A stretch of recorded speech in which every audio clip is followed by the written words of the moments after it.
I never imagined that after 35 years of pouring my heart and soul into raising my daughter, she would stand in my living room and tell me it was time to face reality.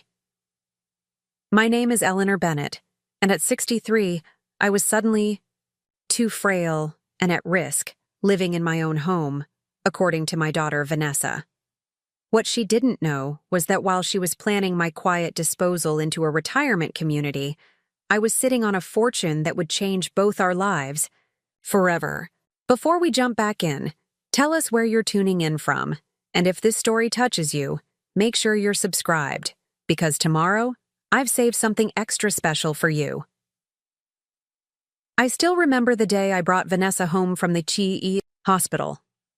Her father had already left us by then, walked out when I was 7 months pregnant, saying he wasn't ready for the responsibility. I was 28, alone, terrified, but determined to give my daughter the world. For the next 3 decades, that's exactly what I did. I put aside my dreams of becoming an architect and instead took a stable job as an administrative assistant at Westfield Academy, a prestigious private school that would eventually accept Vanessa as a student through my employee benefit program. Every morning, I woke at 5 a.m. to prepare her lunch, iron her uniform, and help her with any homework she'd struggled with the night before. After school, I'd shuffle between my second job at a local bookstore and attending her ballet recitals, science fairs, and debate competitions. I never missed a single one. When Vanessa expressed interest in attending Brighton University, one of the most expensive colleges in the state, I sold my mother's antique jewelry collection and took out a second mortgage on our modest home. "Mom, I promise I'll make it. Worth every penny," she'd said, hugging me tight the day her acceptance letter arrived. I believed her completely. After graduation, Vanessa married Richard Thompson, a successful investment banker whose family owned a sprawling estate in Oak Ridge Heights. They built a custom home in the same neighborhood, a sleek modern mansion with floor-to-ceiling windows and a swimming pool that seemed to spill into the valley below. I attended their housewarming party in a dress I'd saved 3 months to buy, wanting to look like I belonged among Richard's colleagues and their wives with their designer clothes and carefully cultivated accents. "Eleanor, you must be so proud of Vanessa," Richard's mother Margaret had said, sipping champagne beside me. "It's wonderful to see someone from her background rise so far." I'd smiled politely, swallowing both my pride and a stinging retort. For Vanessa's sake, I always did. What Margaret Thompson didn't know, what none of them knew, was that for the past 15 years, alongside my administrative work, I had been writing mystery novels under the pen name E.J. Montgomery. My first 3 books had modest success, but my 4th novel, The Gardener's Daughter, unexpectedly became an international bestseller, followed by a film adaptation that broke box office records. The royalties had been pouring in for years, carefully managed by my publisher's financial team. I had never touched a penny of it, instead watching it grow into a substantial fortune. Why keep it secret? At first, it was fear. Fear that the money would disappear as quickly as it had come, that the success was a fluke. Then, as the years passed and my wealth grew, it became something else. I wanted to see if Vanessa would ever achieve success and still remember who had sacrificed everything to get her there. I wanted to know if the daughter I raised valued me beyond what I could give her. Last month, I received my answer. The betrayal. I had just finished brewing my morning tea when the doorbell rang. Outside stood Vanessa and Richard, both dressed, in what I recognized as their business meeting attire. Something in their matched expressions made my stomach tighten. "Mom, we need to talk," Vanessa said, not waiting for my invitation before stepping into the living room. Richard followed, his eyes scanning the familiar surroundings of my modest 3-bedroom home with poorly concealed disdain. "Tea?" I offered, already moving toward the kitchen. "This isn't a social call, Eleanor," Richard replied, his voice carrying that practiced smoothness I'd come to recognize as his professional tone. "We have a proposition to discuss." I settled into my favorite armchair, the one with worn armrests and a patch I'd sewn myself near the right cushion. I'm listening. Vanessa placed a glossy brochure on my coffee table. Sunset Meadows, she announced, as if presenting a grand prize. It's a premier assisted living community just 20 minutes from our home. I stared at the brochure without touching it. The cover showed smiling seniors playing card games in a sunlit common room. Assisted living? Mom, you're living alone in a house with stairs, Vanessa continued, her voice taking on that patient tone one might use with a child. Last month you mentioned your hip was bothering you, and yesterday when I called, you said you'd forgotten to pick up your prescription. These are warning signs. Of aging, dear, not incompetence, I replied, trying to keep my voice light. Everyone forgets things occasionally. Richard cleared his throat. Eleanor, we've spoken with the director at Sunset Meadows. They have an opening in their independent living section, with the option to transition to more comprehensive care as needed. We've already put down a deposit to hold the space. The teacup trembled slightly in my hand. You've already paid money without discussing it with me? Vanessa exchanged a glance with Richard before continuing. We knew you'd resist the idea, Mom. You've always been stubborn about accepting help. But you need to be realistic. This house is too big for you to maintain, and it's not safe for someone your age to be completely alone. I'm 63, not 93, I said, setting down my cup with deliberate care. And we want to make sure you reach 93, Vanessa countered. The community has round-the-clock medical staff, daily activities, and people your own age to socialize with. You've been complaining about loneliness since Dad left.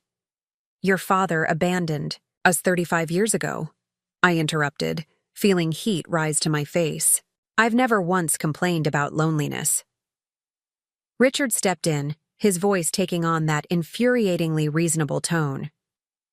Eleanor, we're thinking of your future. The house has great bones, but it needs significant updates. If you sold now, you could use the proceeds to cover most of your expenses at Sunset Meadows. We'd supplement whatever shortfall there might be. How generous, I murmured, unable to keep the edge from my voice. Mom, Vanessa sighed. This isn't about generosity. It's about responsibility. Richard and I are planning to start a family soon, and I can't be constantly worried about you falling or forgetting to take your medication.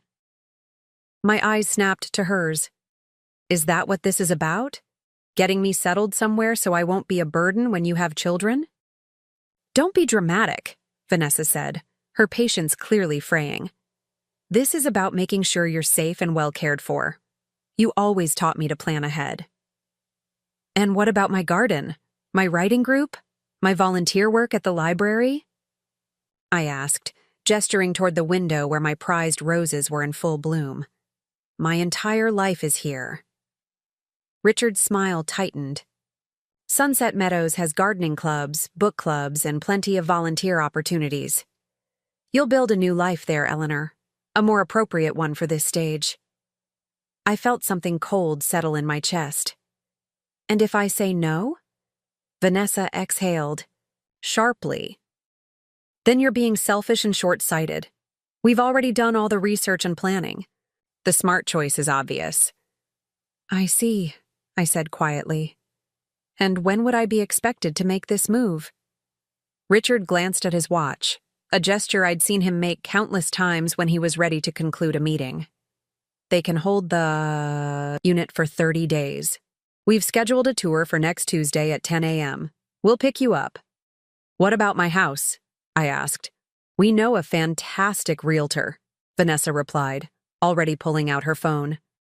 Preparing and narrating this story took us a lot of time, so if you are enjoying it, subscribe to our channel. It means a lot to us. Now back to the story. She specializes in helping seniors downsize. She can handle everything. You won't have to lift a finger. How convenient, I murmured. After they left, I sat in my silent living room for a long time, staring at the brochure they'd left behind. The smiling faces on the cover seemed to mock me. 35 years of sacrifice, of putting Vanessa first, of working 2 jobs while raising her alone, of helping her with homework despite my exhaustion, of scrimping and saving for her education, and now I was a problem to be managed, and tough. Inconvenience to be tucked away before the arrival of grandchildren. In that moment, something shifted inside me.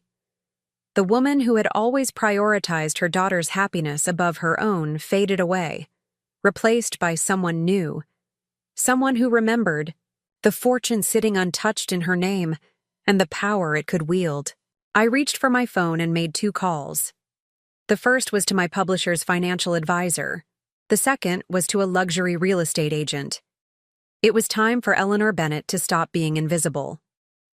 The hidden strength. The Oak Ridge Heights Real estate office was housed in a sleek glass building with marble floors and a reception desk that looked like it had been carved from a single piece of rare wood. I'd dressed carefully for this appointment. A simple but elegant navy dress I'd bought years ago for Vanessa's college graduation, paired with my mother's pearl earrings.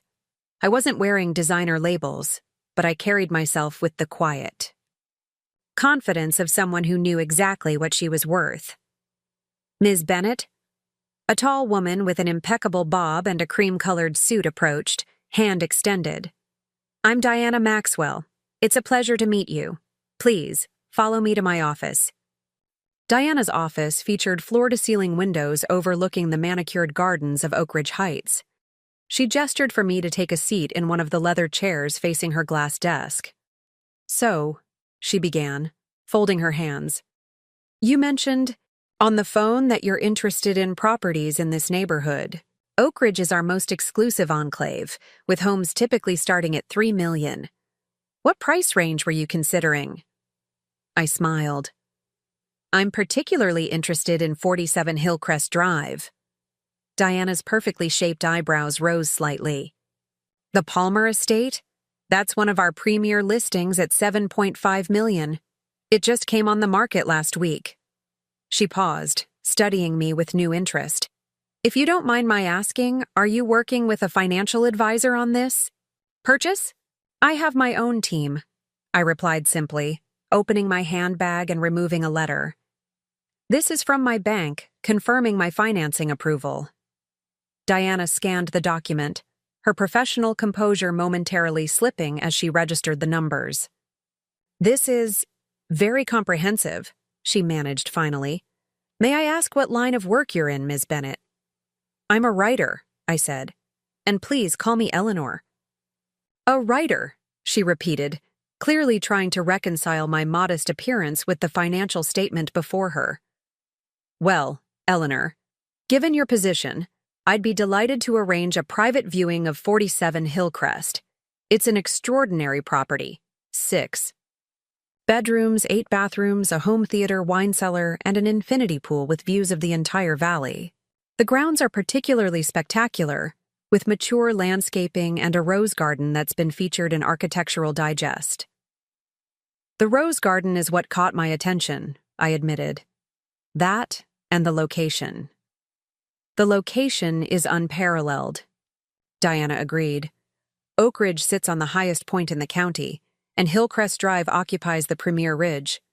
Every home there has protected views and complete privacy, while still being just minutes from the cultural center. I nodded. And it's right next door to 45 Hillcrest Drive, isn't it? Yes, that's correct. Do you know the owners? My daughter and her husband, I said, watching understanding dawn in Diana's eyes. They've recently suggested I might be happier in a retirement community. I thought I'd offer an alternative arrangement. A slow smile spread across Diana's face, the genuine kind that reaches the eyes, not the polished professional version she'd been wearing until now. I see. Well, in that case, I think we should schedule that viewing immediately. Would tomorrow morning work for you? The Palmer estate exceeded even the photographs I'd seen online. The grand entrance opened into a soaring foyer with a sweeping staircase and chandelier that caught the morning light, scattering tiny rainbows across marble floors. Each room flowed organically into the next, with walls of glass that blurred the boundary between inside and outside. The kitchen was a chef's dream. The library lined with built-in shelves that reached to the coffered ceiling, and the master suite occupied an entire wing with its own private terrace. But it was the garden that took my breath away. Descending from the main terrace, stone pathways wound through carefully designed flower beds, leading to a rose garden that showcased over 50 varieties in full bloom.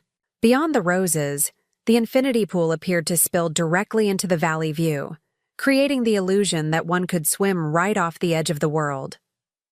The previous owner was a botanist, Diana explained as we walked among the roses.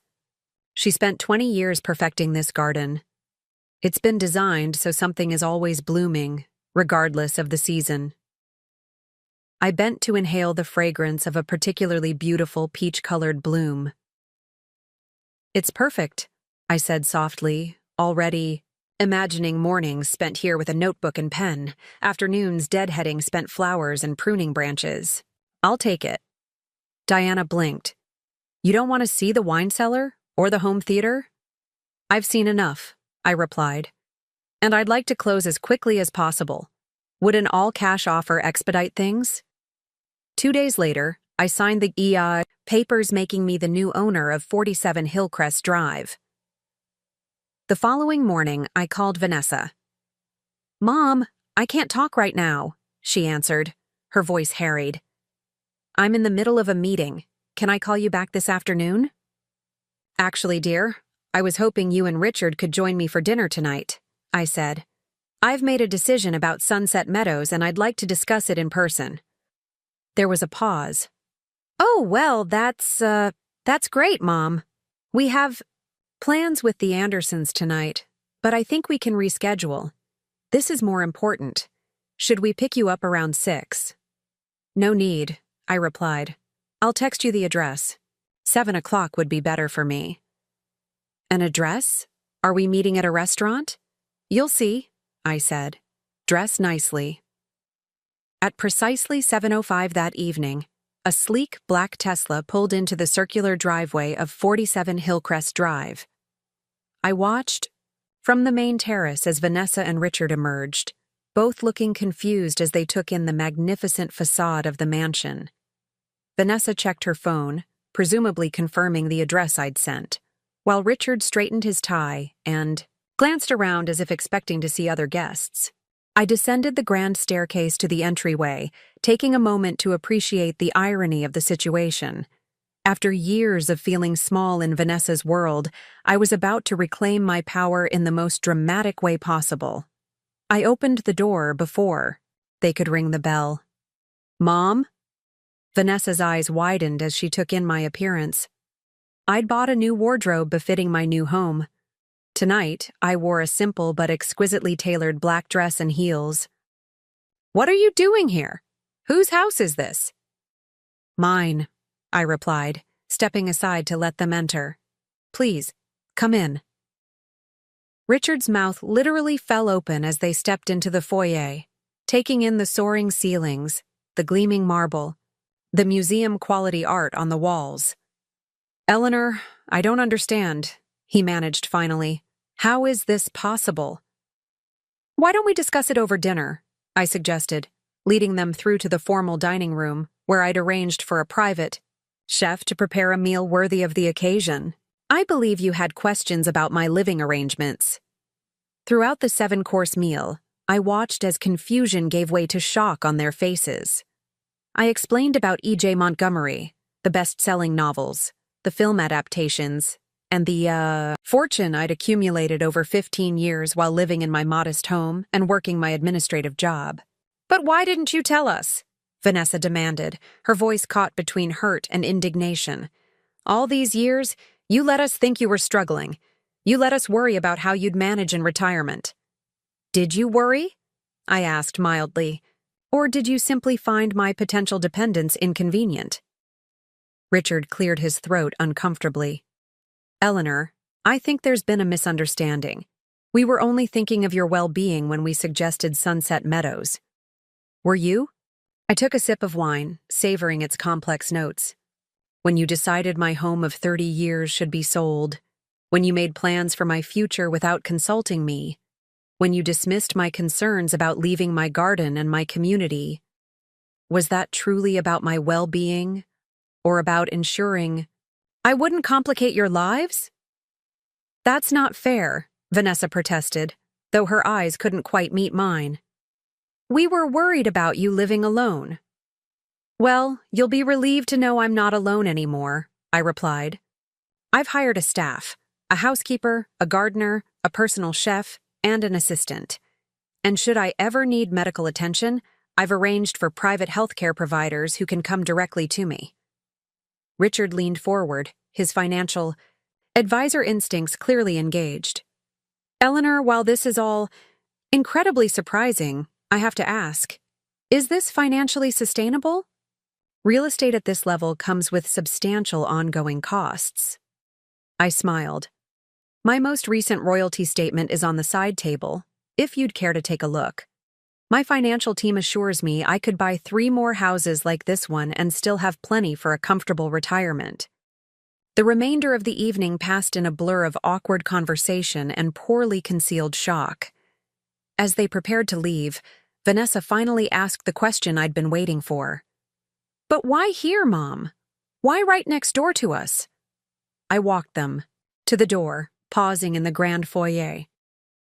You were right about one thing, Vanessa. Family should be close, especially as we age. Now you can check on me anytime you like, without having to drive all the way to Sunset Meadows. Isn't that convenient? The look on my daughter's face, a mixture of shock, embarrassment, and dawning understanding, told me she finally realized what she'd done.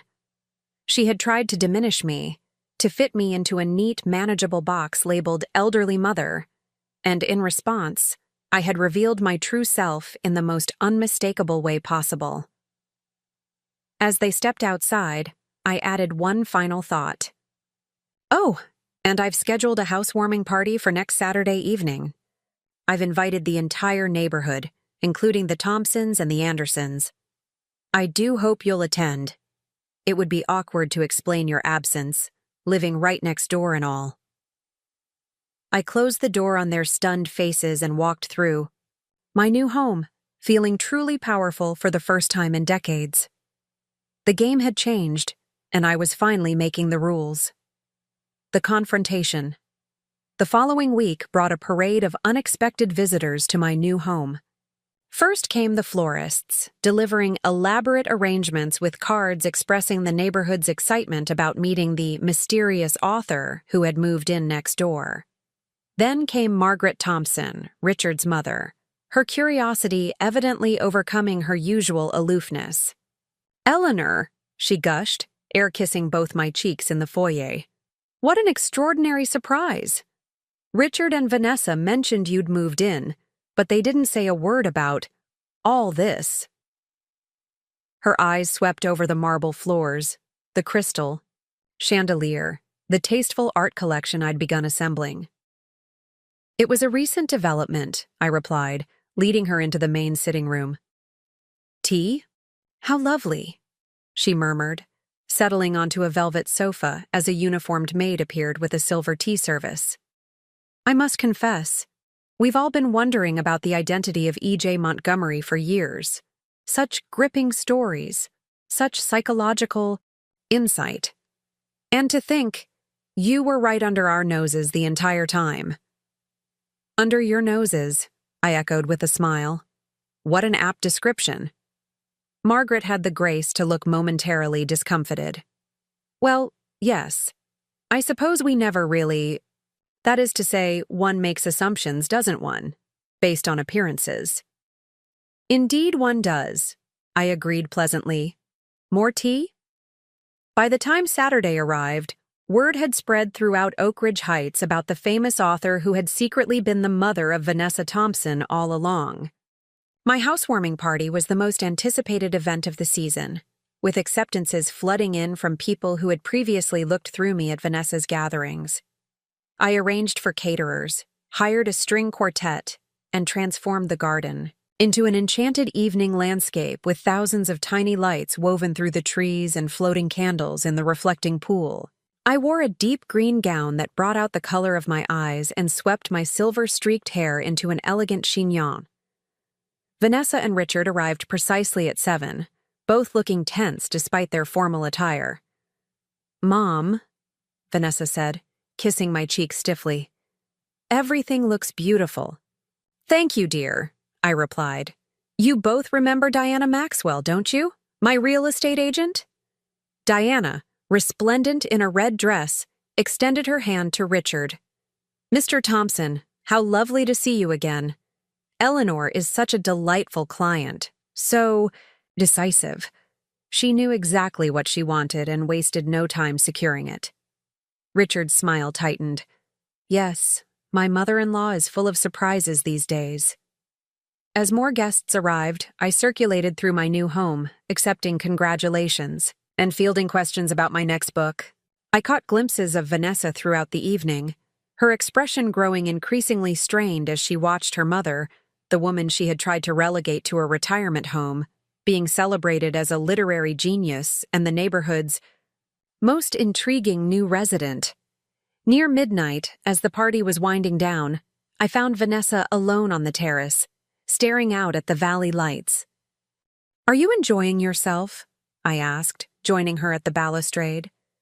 "Why are you doing this?" she asked quietly. "Is it punishment? Revenge?" I considered her question, watching the distant headlights winding through the valley below. "Do you remember when you were 7 and you wanted to join the community ballet school? We couldn't afford the tuition, but you were so determined. You made a presentation, construction paper charts showing how you'd help with extra chores, how you'd walk the neighbor's dog for pocket money to contribute." Vanessa nodded slowly. "You took on evening shifts at the bookstore to pay for it." "I did," I agreed. "And when you had your first recital, you were so nervous you nearly backed out. Do you remember what I told you?" "You said courage isn't about not being afraid," she replied softly. "It's about being afraid and doing the thing anyway." "Exactly." I turned to face her directly. "Last week, you and Richard tried to make me feel that my independence was something to fear, that my age made me incapable, that my life needed to be managed by others. You made plans for me without my consent, dismissing everything I valued." Tears welled in Vanessa's eyes. "Mom, we were worried about you. We wanted you to be safe." "Perhaps," I acknowledged. "But you didn't see me, Vanessa. You saw a problem to solve. You didn't ask what I wanted or needed. You decided for me. And in doing so, you made me invisible, just as your father did all those years ago when he decided that parenthood was too inconvenient." "That's not fair," Vanessa protested. "Dad abandoned us. We were trying to take care of you. By taking away my agency, by making decisions about my home, my community, my entire life without consulting me?" I shook my head. "That's not care, Vanessa. That's control." She looked away, a tear slipping down her cheek. "So this is punishment. Moving in next door, throwing this extravagant party, showing everyone that we were wrong about you." "No," I said gently. "This isn't punishment, Vanessa. It's a boundary. For 35 years, I put your needs before my own.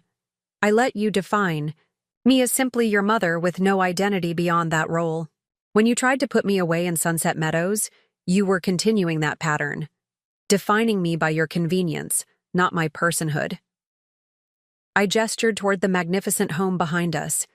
"This house, this party, they're not about shaming you. They're about reclaiming my right to define my own life, to be seen as a whole person, not just an aging mother who needs to be managed." Vanessa was quiet for a long moment, looking out at the garden where the last of the guests were saying their goodbyes. "I never knew about your writing," she said finally. "All those years, you had this whole other life, this talent, this success, and you never shared it with me. Why?" The question hung between us, heavy with all the unspoken hurts and expectations of our relationship. At first, it was fear, I admitted. Fear that the success wouldn't last, that I'd lose what little security we had. But later. I paused, searching for the right words. Later, I realized I needed something that was just mine, something that couldn't be diminished or taken away. Is that how you felt? Vanessa asked, her voice small. That I would diminish your accomplishments? Not intentionally, I replied. But yes, I worried that my success would become about you, about what it could provide for you, about how it reflected on you, rather than being recognized as my achievement. Just as my house became something to be sold for your convenience, rather than the home I'd built for myself. Vanessa was silent for a long time. Finally, she turned to me, her expression softened by understanding. I'm sorry, Mom. I didn't see what I was doing. I was so focused on what I thought was best that I never asked what you wanted. And now? Now, she sighed. I'm trying to see you, really see you, maybe for the first time. Not just as my mother, but as Eleanor Bennett. Best-selling author and apparently the owner of the most beautiful house in Oak Ridge Heights. I smiled, feeling something tight in my chest begin to loosen. That's a start. The reclamation. In the months that followed, my life transformed in ways I never could have imagined. My new home became a sanctuary, a place where I could write, garden, and entertain on my own terms. The rose garden flourished under my care, and I added a vegetable patch that supplied my kitchen with fresh produce year-round. My 7th novel, written largely on the terrace overlooking the valley, became my most successful yet. Critics praised its surprising depth and nuanced exploration of family dynamics, little knowing how much of my own experience had informed the narrative. I began hosting a monthly literary salon that quickly became the most coveted invitation in Oak Ridge Heights, with authors, professors, and artists gathering to discuss ideas over fine wine and chef-prepared meals. Vanessa and I established a new relationship, more cautious than before, but also more honest. She stopped by every Sunday for brunch, sometimes with Richard, sometimes alone. We talked about my writing process, her work challenges, the complexities of marriage. Gradually, tentatively, we were learning to see each other as adults with separate lives but genuine affection. The day she told me she was pregnant was also the day she apologized properly for trying to send me to Sunset Meadows. I was scared, she admitted as we sat in the garden, surrounded by late summer blooms. Not just about you getting older, but about becoming a mother myself. I think I was trying to organize everything, to control all the variables so I wouldn't feel so terrified. Motherhood is terrifying, I agreed, reaching over to squeeze her hand. It opens you up to a kind of vulnerability nothing else can match. But it's also magnificent, watching this person you created become themselves, separate from you, but connected in the deepest ways. Vanessa's eyes filled with tears. Do you think I'll be good at it? You'll make mistakes, I told her honestly. Every parent does, but you'll learn from them, and you'll love fiercely, and that will matter more than anything else. 6 months later, I held my granddaughter for the first time, a tiny, perfect being with Vanessa's delicate features and curious eyes. They named her Emily Jane, after my pen name, a gesture of reconciliation that moved me deeply. As I rocked Emily in the nursery, Vanessa and Richard had prepared a room with windows overlooking my property, so the baby could see her grandmother's, roses even from her crib. I felt a profound sense of coming full circle. I had raised Vanessa alone, pouring all my love and energy into giving her opportunities I never had. I had hidden my success out of fear, then revealed it out of necessity. I had reclaimed my identity and established boundaries that allowed me to be seen as a complete person, not just in relation to others. And now, holding this new life, I understood that the greatest gift I could give both Vanessa and Emily was the example of a woman who had learned, finally, to honor her own worth. Last week, as I was pruning roses in the garden, I overheard a conversation between two women walking their dogs along the street that separates my property from Vanessa's. "That's Eleanor Bennett's place," one woman said, pointing toward my house. "The author. Her daughter lives right next door." "How convenient," the other replied, "especially with a new baby. Built-in grandmother care whenever they need it." I smiled to myself, snipping a withered bloom from its stem. They had it backward. Of course. I hadn't moved next door to Vanessa for her convenience. I'd done it to teach her, and myself, the most important lesson of all: that love without respect is merely obligation, and that true family means seeing each other clearly, flaws and gifts alike. As I gathered a bouquet of roses to bring to Emily, I thought about the story I would tell her someday, when she was old enough to understand. Not a fairy tale about a grandmother who lived in a mansion, but a true story about a woman who discovered, at 63, that it's never too late to rewrite your own ending. The grand mahogany front doors of my new mansion swung open silently on well-oiled hinges as I stepped inside, carrying only my purse and a small overnight bag. The cavernous foyer with its marble floors and sweeping staircase still felt surreal, like I'd accidentally walked onto a movie set rather than into my own home. Sunlight streamed through floor-to-ceiling windows, casting golden patterns across pristine surfaces that had never known a single fingerprint or scuff mark. "Mrs. Bennett? I'm Claire, your house manager." A woman in her 40s with a neat bob and intelligent eyes approached from a side hallway, extending her hand. "The agency sent me ahead to ensure everything is prepared for your arrival." I shook her hand, surprised by the firmness of her grip. "Please, call me Eleanor, and thank you, though I wasn't expecting anyone quite so soon." Claire smiled, professional but warm. "The previous owners employed a full-time staff of 6. Ms. Maxwell mentioned you might prefer something more modest to start, so I've arranged for a housekeeper who will come 3 times weekly, a gardener who specializes in roses, and a part-time chef who can prepare meals in advance or cook for special occasions. I'll handle everything else: scheduling, maintenance issues, and any other concerns that arise." I blinked, momentarily overwhelmed. Yesterday, I'd been wiping down my own kitchen counters and pulling weeds from my modest garden beds. Today, I had a house manager discussing my staff. "That's very thoughtful, but I'm not sure I need—" "If I may," Claire interjected gently, "a property of this size requires considerable attention. You're welcome to be as hands-on as you like, especially with the garden, which I understand is a passion of yours, but having reliable help will free you to enjoy your new home rather than becoming overwhelmed by its demands." She had a point.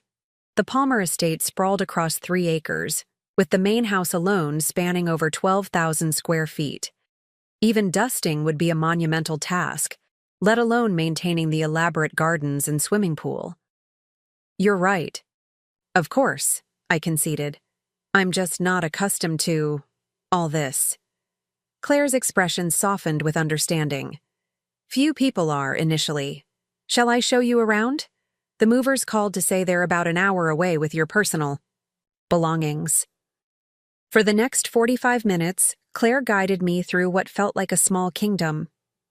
Beyond the grand public spaces I'd seen during my initial viewing, the formal living and dining rooms, library and conservatory, there were cozy nooks and practical spaces I'd barely registered.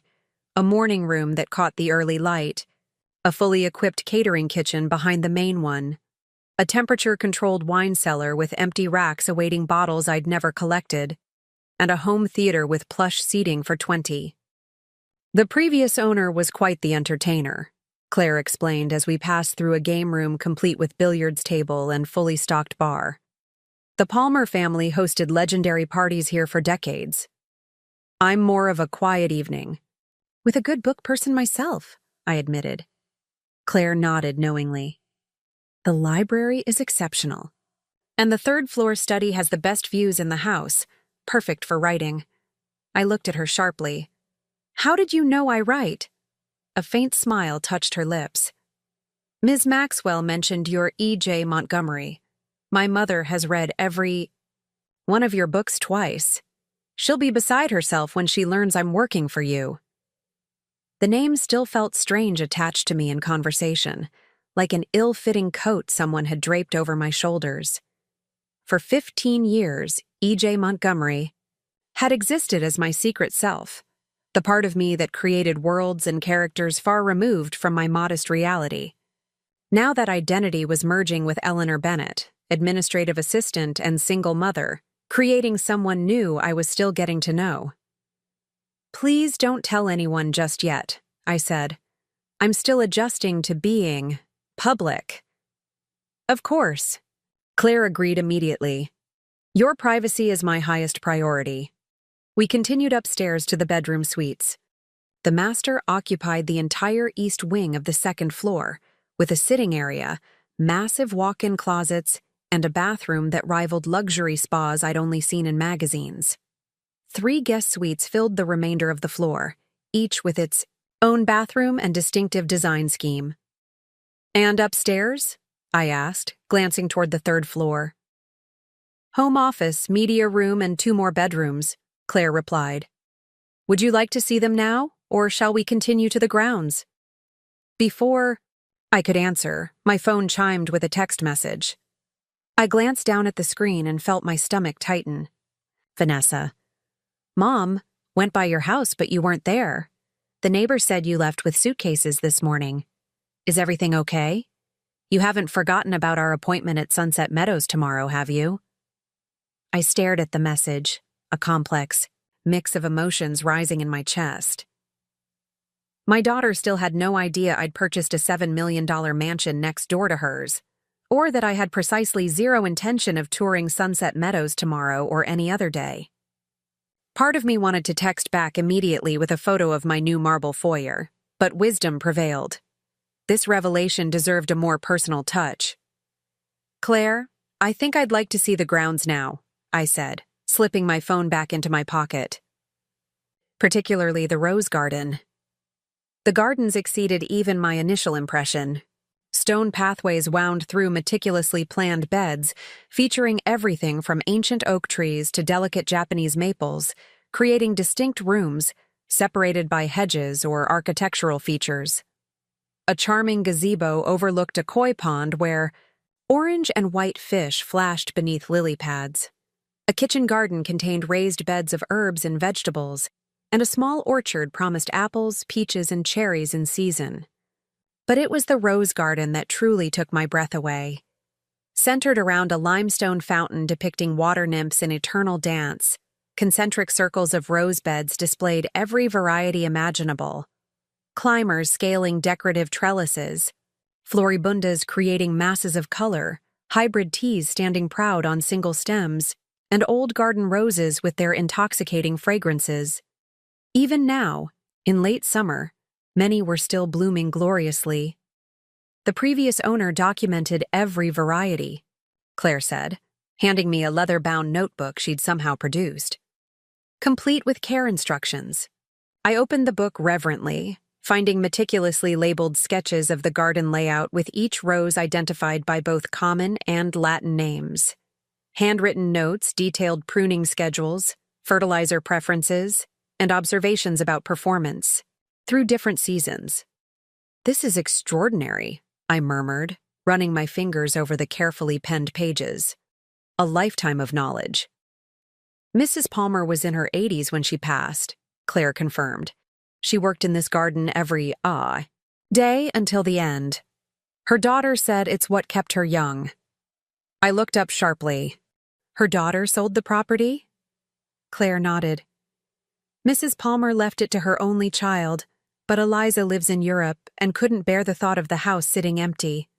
She was delighted when Ms. Maxwell told her about you, especially when she learned you're a gardener yourself. she said her mother would have approved. Something about this revelation touched me deeply. Another woman, another mother, had poured her heart into this place. Her daughter had understood its value enough to ensure it passed to someone who would honor that legacy rather than simply seeing it as real estate to be liquidated. "I hope I can do it justice," I said softly. "I think you already are," Claire replied, watching as I knelt to examine a particularly beautiful golden rose with a rich, spicy scent. The movers arrived shortly afterward, their trucks looking curiously small in the circular driveway designed for grander vehicles. My lifetime of possessions, furniture, clothes, books, kitchen items, that had comfortably filled my 3-bedroom home would barely furnish a guest room in this mansion. I felt a moment of panic at the thought of rattling around in such vast emptiness. "Don't worry about filling every space immediately," Claire advised, seeming to read my thoughts. "The best homes evolve over time. Choose a few areas to make completely yours, and the rest will follow naturally."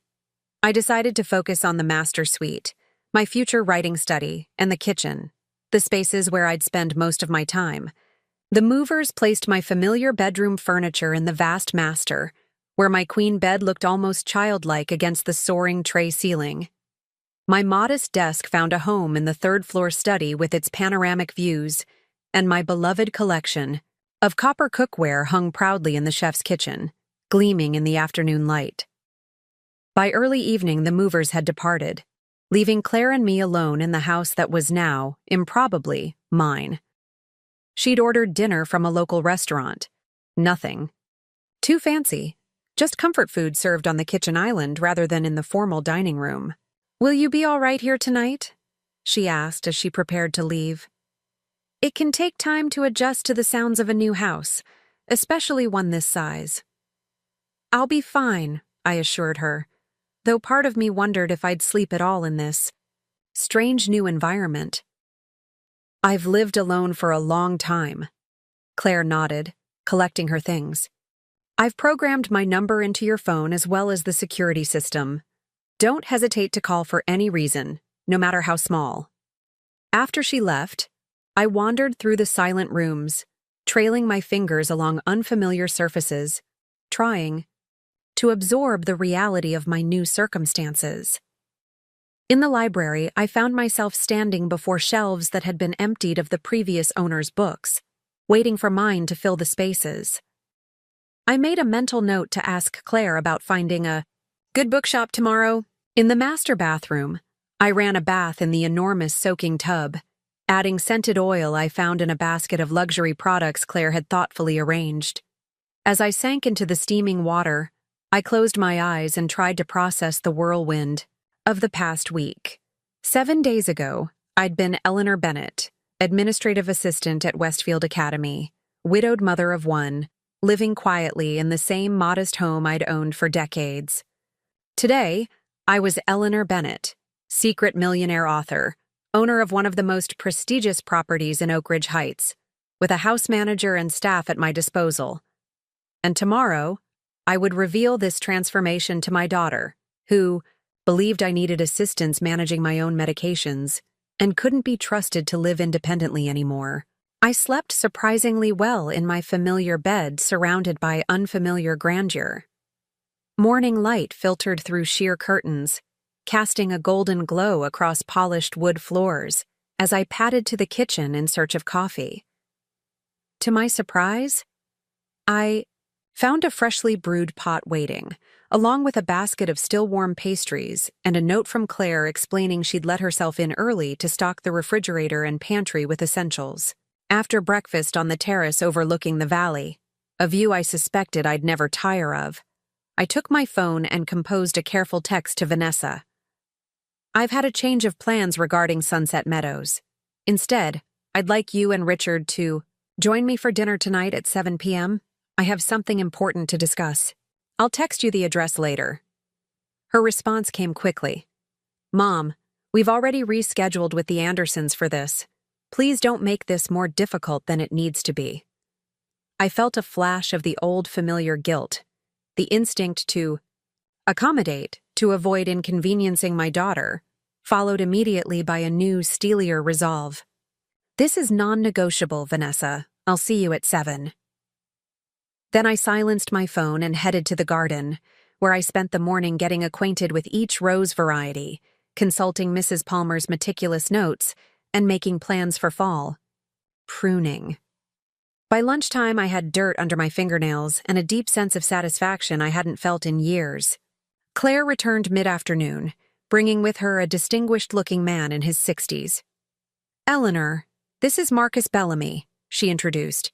"He's the executive chef I mentioned, available for special occasions or regular meal preparation, depending on your preferences." Marcus bowed slightly, his posture conveying the quiet confidence of someone who had mastered his craft long ago. "It's a pleasure to meet you, Mrs. Bennett. Claire mentioned you're hosting a small dinner party this evening. I'd be honored to prepare something suitable for the occasion." I hesitated only briefly before accepting his offer. While I enjoyed cooking, tonight's revelation called for something more polished than my home cooking. "Nothing too elaborate," I cautioned. "Just 3 people, including myself. And please call me Eleanor." Marcus nodded gravely. "Simple but elegant. I understand completely." While he took inventory of the kitchen and pantry, Claire guided me to the walk-in closet off the master suite, where she'd arranged my clothing with meticulous care. "I hope you don't mind, but I took the liberty of ordering a few items that might be useful for entertaining. They arrived this morning." She indicated several garment bags hanging on a separate rack. Inside, I found evening wear in my size. Simple, but beautifully tailored pieces in luxurious fabrics. Nothing flashy or aggressively trendy, but definitely a step up from my usual practical attire. "How did you know my size?"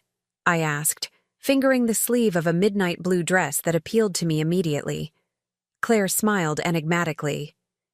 "It's my job to anticipate needs. If none of these appeal, we can certainly return them."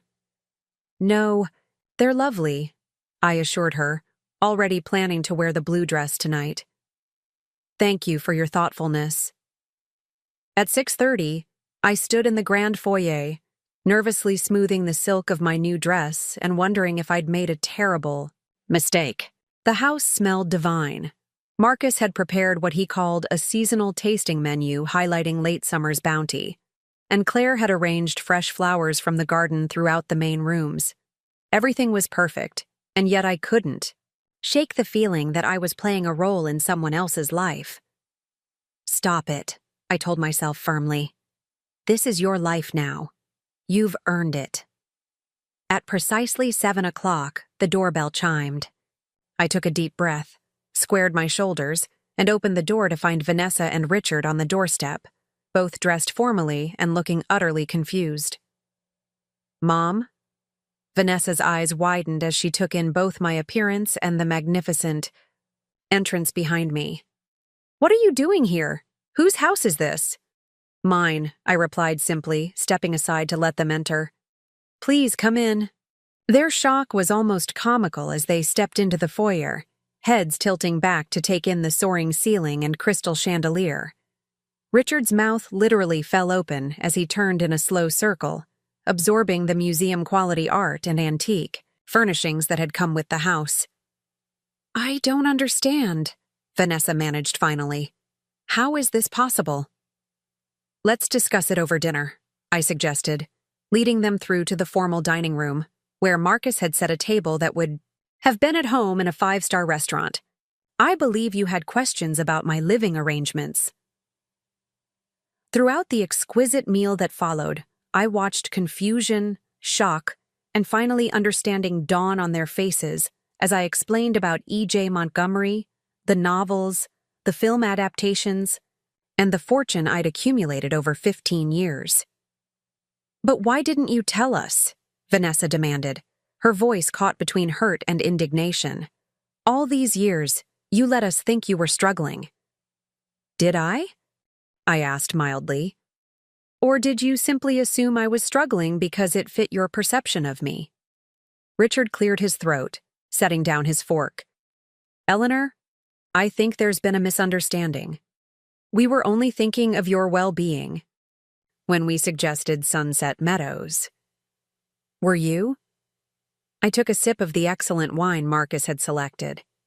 When you decided my home of 30 years should be sold, when you made plans for my future without consulting me, when you dismissed my concerns about leaving my garden and my community, was that truly about my well-being? That's not fair, Vanessa protested, though her eyes couldn't quite meet mine. We were worried about you living alone. Well, you'll be relieved to know I'm not alone anymore, I replied. I've hired a staff, a house manager, a chef, a gardener, and others who will ensure this property continues to run smoothly. And, should I ever need medical attention, I've arranged for private healthcare providers who can come directly to me. Richard leaned forward, financial advisor instincts clearly engaged despite his evident shock. Eleanor, while this is all incredibly surprising, I have to ask, is this sustainable long-term? Real estate at this level comes with substantial ongoing costs. I smiled and gestured toward a side table where I'd placed copies of my most recent royalty statements and investment portfolio summaries. Feel free to review the numbers yourself, Richard. My financial team assures me I could buy 3 more houses like this one and still have plenty for a comfortable retirement. He examined the documents with poorly concealed astonishment while Vanessa sat in uncharacteristic silence, pushing food around her plate. But why here, Mom? She asked finally, her voice small. Why this neighborhood? Why this house? I set down my wine glass carefully. Several reasons. The garden is extraordinary. You know how I've always loved roses. The house itself has wonderful spaces for writing. And of course, it's conveniently located near my family. I met her eyes directly. You were right about one thing, Vanessa. Family should be close, especially as we age.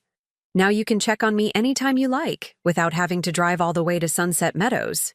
The look that crossed her face, a mixture of embarrassment, shock, and dawning understanding, told me she finally realized what she had done. She had tried to make me small, to fit me into a neat box labeled elderly mother, and in response, I had revealed myself in the most unmistakable way possible. I had no idea, she whispered. All these years you were this. Other person. Not another person, I corrected gently. Just more of who I've always been than you were able to see. Richard, still processing the financial documents, looked up with newfound respect. Eleanor, these numbers are extraordinary. You've been incredibly successful. Yes, I agreed simply. I have. The remainder of the evening passed in a blur of awkward conversation and poorly concealed shock. As they prepared to leave, Richard paused in the foyer, looking around once more with the expression of someone trying to permanently imprint a memory. Your home is beautiful, Eleanor, he said sincerely. Truly remarkable. Thank you, I replied. Oh, and I've scheduled a housewarming party for next Saturday evening. I've invited the entire neighborhood, including both your parents. I do hope you'll attend. Vanessa's eyes widened slightly at the mention of her in-laws. The entire neighborhood? You're going public as E.J. Montgomery? It seemed time, I said with a small smile. After all, I'm not getting any younger. Isn't that what you've been telling me? After they left, I wandered through my new home, feeling a curious mixture of exhilaration and melancholy. The look on my daughter's face, the shock, the recalibration of everything she thought she knew about her mother had been exactly what I'd hoped for, and yet something about it left me feeling hollow. For decades, I'd poured everything into being Vanessa's mother. I'd shaped my life around her needs, sublimated my own ambitions to ensure her success, accepted the subtle condescension from her in-laws and friends, because confronting it might have damaged her social standing. Even my secret career as E.J. Montgomery had been compartmentalized, kept separate from my identity as Eleanor Bennett, devoted mother and school administrator. Now, having merged those identities in the most dramatic way possible. I found myself wondering, who was I, really? Without the secrecy, without the struggle, without the constant accommodation of others' expectations, who was Eleanor Bennett? I made my way to the third-floor study where my familiar desk now sat before windows overlooking the twinkling valley lights. Opening my laptop, I began to write. Not a novel this time, but a journal entry, the first in what would become a nightly ritual of reflection. Today, I became visible, I typed. After decades of living in the margins of my own life, I stepped into the center. It should feel like victory, but instead, I find myself wondering what comes next. When you've spent your entire adult life defined by service to others, as a mother, as an employee, who are you when that service is no longer required? When the masks come off and the roles fall away, what remains? I continued writing until the sky began to lighten with pre-dawn glow. Finally, exhausted but clearer in my purpose, I made my way to bed. As I drifted toward sleep, one certainty remained. Whatever came next would be on my terms, not anyone else's. The week between the dinner with Vanessa and my housewarming party passed in a whirlwind of activity. Under Claire's expert guidance, the house transformed from merely stunning to genuinely magical. Fresh flowers appeared in every room. Subtle lighting enhanced architectural features, and comfortable seating arrangements were created to encourage conversation among guests. Marcus planned a menu featuring seasonal delicacies and signature cocktails, while a small army of temporary staff was hired to ensure flawless service throughout the evening. I found myself surprisingly involved in the preparations, discovering a latent talent for entertaining I'd never had opportunity to develop before. Meanwhile, word had spread throughout Oak Ridge Heights about the famous author who had secretly been living in their midst all along. My phone buzzed constantly with messages from neighbors who had previously looked through me at Vanessa's gatherings, now eager to claim acquaintance with E.J. Montgomery. Invitations flooded in for lunches, charity galas, and exclusive social gatherings I'd never been considered for previously. The most surprising visit came 3 days before the party, when Margaret Thompson, Richard's formidable mother and longtime social queen of Oak Ridge Heights, appeared at my door bearing an orchid in full bloom. "Eleanor," she gushed, air-kissing both my cheeks as Claire showed her into the living room. "What an extraordinary surprise! Richard and Vanessa mentioned you'd moved in, but they didn't say a word about all this." Her eyes swept over the space with barely disguised avarice. "It was a recent development," I replied, gesturing for her to sit while Claire quietly arranged for tea. "Would you care for something to drink?" "How lovely," she murmured, settling onto a velvet sofa as a uniformed maid appeared with a silver tea service. I must confess, we've all been wondering about the identity of E.J. Montgomery for years. Such gripping stories, such psychological insight. And to think, you were right under our noses the entire time. "Under your noses," I echoed with a smile. "Yes, I suppose I was." Margaret had the grace to look momentarily discomfited. "Well, yes. I suppose we never really— that is to say, one makes assumptions, doesn't one? Based on appearances." "Indeed one does," I agreed pleasantly. "More tea?" She accepted the offered cup, her eyes continuing to catalog the room's details. "Richard tells me you've invited the entire neighborhood for Saturday. So ambitious for your first event here. If you like, I'd be happy to help with the arrangements. I've planned countless gatherings in Oak Ridge over the years, and I know exactly who should be seated next to whom, which caterers are reliable, that sort of thing." The offer was delivered with practiced graciousness, but I recognized it for what it was, an attempt to position herself at the center of what was already becoming the social event of the season. "That's very kind," I replied, "but everything is well in hand. Claire has connections with excellent vendors, and as for seating arrangements, well, I've always preferred the more relaxed approach of allowing people to mingle freely. Margaret's smile tightened almost imperceptibly. Oh, I see. Well, naturally you know best. She set down her teacup with a slight clink. I must say, Eleanor, I'm absolutely fascinated by how you managed to keep your writing career so completely secret. All these years, even from Vanessa. It must have required such discipline. The question lingered in the air, her curiosity barely disguised as admiration. I've always been a private person, I said simply, and my writing has been precious to me, something I wanted to protect from outside judgment or expectations. Of course, Margaret nodded, though her expression suggested she found this explanation insufficient. Still, such success. The film adaptations alone must have been quite lucrative. I smiled, refusing to satisfy her thinly, veiled inquiry about my finances. They've been gratifying, certainly. Seeing my characters brought to life by talented actors has been a unique experience. Margaret leaned forward slightly, lowering her voice conspiratorially. You know, my husband Charles sits on the board of the Oak Ridge Arts Foundation. They're always looking for distinguished patrons. Perhaps you'd be interested in attending their fall gala? As our guests, of course.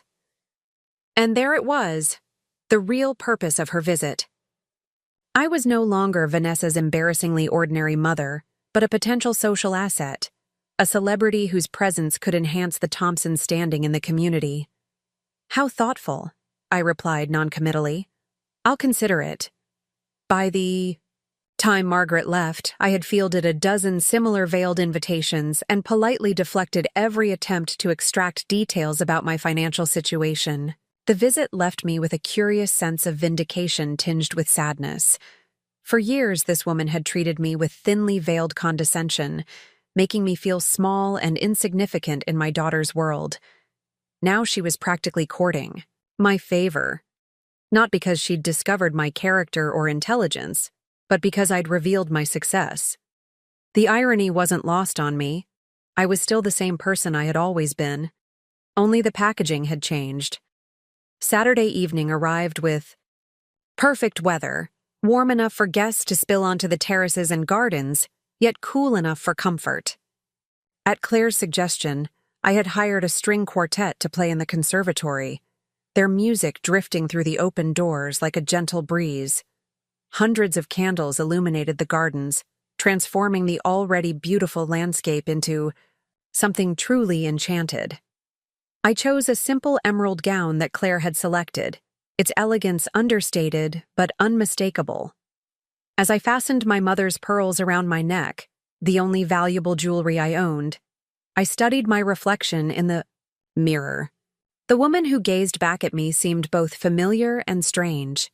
My same silver-streaked hair and hazel eyes, yet there was a confidence in her posture, a quiet assurance I didn't recognize. Mrs. Bennet? The first guests are arriving. Claire announced softly from the doorway. I took a deep breath, straightened my shoulders, and stepped into my new role as hostess of Oak Ridge Heights' most talked-about social event of the season. The next several hours passed in a glittering blur. Neighbors who had previously looked through me at community gatherings now hung on my every word, laughing too enthusiastically at my mild observations and nodding sagely at the most mundane comments. Richard's colleagues from the investment firm competed to demonstrate their literary knowledge, quoting passages from my novels with varying degrees of accuracy. Women who had always greeted me with the barest politeness now claimed long-standing admiration for my work. I simply devoured The Gardener's Daughter, gushed Patricia Wellington, wife of the hospital board president and notorious socialite climber. Such penetrating insight into class dynamics. I told Charles when we finished it, this author understands our world. And to think you were right here among us all along. I smiled, resisting the urge to point out that The Gardener's Daughter was a scathing critique of exactly the kind of social hierarchy Patricia so vigorously defended. How kind of you to say so. I've always found people fascinating in all their complexity. Vanessa and Richard arrived precisely at 7, both looking tense despite their formal attire. Vanessa kissed my cheek stiffly while Richard surveyed the already crowded rooms with evident surprise. "Quite a turnout, Eleanor," he observed, accepting a champagne flute from a passing server. "Half the neighborhood seems to be here." "More than half, I believe," I replied. "People are curious about the mysterious author in their midst." Vanessa shifted uncomfortably beside him. "Everyone's talking about it. Mom, do you really think this is wise? Going public so suddenly?" "Why wouldn't it be?" I asked, genuinely curious about her concern. She glanced around, lowering her voice. "It's just such a dramatic change. Yesterday you were—" She stopped abruptly, seeming to realize what she had been about to say. "I was what, Vanessa?" I pressed gently. "Invisible? Unremarkable? Someone to be managed rather than celebrated?" A flush crept up her neck. "That's not fair. I never thought of you that way." "Didn't you?" I held her gaze until she looked away. "Well, in any case, the cat is out of the bag now. I'm afraid you'll have to adjust to having a mother people actually want to talk to." It was unkind, perhaps, but the slight flinch my words produced gave me a satisfaction I wasn't entirely proud of.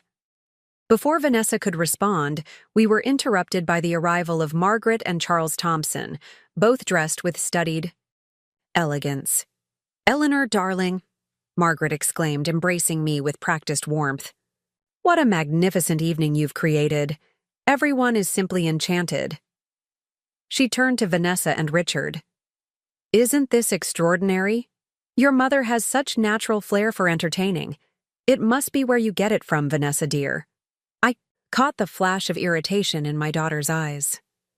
For years, she had worked to cultivate Margaret's approval, modeling her own entertaining style after her mother-in-law's. Now Margaret was suggesting that Vanessa's social skills came from me, the mother she had long discounted. "Actually," Vanessa replied with brittle brightness, "I learned everything I know about hosting from you, Margaret." Charles Thompson, a distinguished man with silver hair and the ruddy complexion of someone who enjoyed both good wine and outdoor sports, stepped forward to kiss my hand. "Eleanor, I must congratulate you not only on this splendid gathering but on your literary achievements. The Midnight Garden kept me up until dawn. Masterful work." "How kind of you to say so," I replied, noting with private amusement that The Midnight Garden was not, in fact, one of my titles. "I'm so pleased you could join us tonight." As the evening progressed, I circulated through my home, engaging in dozens of similar conversations. People who had known me for years suddenly discovered I was interesting, insightful, worthy of their attention. The irony wasn't lost on me. I was the same person I had always been, with the same thoughts, the same observations, the same quiet humor. Only my context had changed. Near midnight, as the party began winding down, I found Vanessa alone on the terrace, staring out at the valley lights. She startled slightly when I joined her at the balustrade. "Quite a view, isn't it?" I said softly. She nodded, her profile illuminated by the garden lights. "It's beautiful. Richard and I looked at this property when it first came on the market, but even he thought it was excessive." She turned to face me directly. "Why didn't you tell me, Mom? About the books, about the money, any of it?" The question hung between us, laden with all our unspoken history. In truth, I had asked myself the same thing many times over the years. Why keep my success secret, especially from my only child? At first it was fear, I admitted. Fear that the success wouldn't last, that it was a fluke that would disappear as quickly as it came. I'd been raising you alone for so long, always worrying about making ends meet. I couldn't believe this good fortune was real or permanent. "And later?" Vanessa pressed. "After the movies, After it was clear this wasn't just a temporary stroke of luck, I gazed out at the twinkling valley lights, gathering my thoughts. Later, it became something else, a test perhaps. A test? Of what? Of whether you would ever see me, really see me, without the external validation of success. I turned to face her directly. You've been moving away from me for years, Vanessa. Not just physically, but emotionally. Ever since you married. Richard, it's as if you've been slowly erasing the parts of yourself that connect to your upbringing, to the life we shared before you entered this world of wealth and privilege.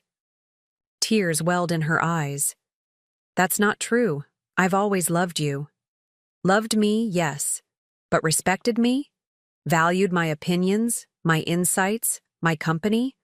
Or was I just an obligation, a responsibility to be managed, especially as I got older? She looked away, unable to hold my gaze. I wanted the best for you. The best according to whom?